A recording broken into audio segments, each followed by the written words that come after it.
اہل سنت کے اندر کچھ طبقات ایسے ہیں جنہوں نے ہماری اہل سنت کی عوام کو عمل سے دور کیا۔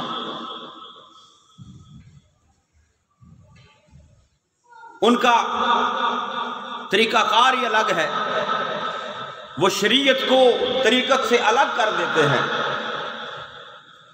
وہ صرف محبت کا دعویٰ کرتے ہیں، عمل کی طرف نہیں آتے، نہ خود آتے ہیں نہ اپنے ساتھ چلنے والوں کو آنے دیتے ہیں۔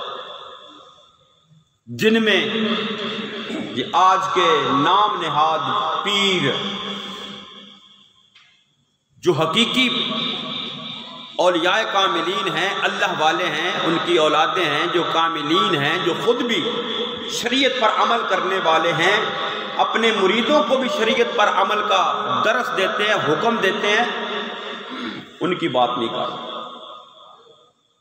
ان کے ساتھ تو اپنا دامن وابستہ کرنا ضروری ہے کہ وہ ہمارے دامن کو پکڑ کر رب کی بارگاہ میں لے جائیں گے، لیکن وہ پیر جو اپنی دکانداری چمکا رہے ہیں، صرف نہ خود شریعت کی طرف آتے ہیں نہ اپنے متعلقین کو شریعت کی طرف آنے دیتے ہیں، نہ خود نماز نہ مریدوں کو نماز کی تلقین۔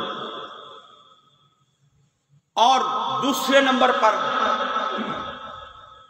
یہ چند نعت خوان جو محفلوں کے اندر ایک دو شعر ایک دو کلام ایسے پڑھ کے اپنی جیب گرم کر کے اور لوگوں کو وہ جنت کی ٹکٹیں تقسیم کر کے چلے جاتے ہیں،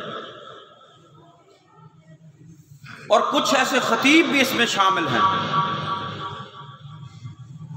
یہ دو تین طبقات ہیں جنہوں نے ہماری اہل سنت کی عوام کو عمل سے دور کر دیا۔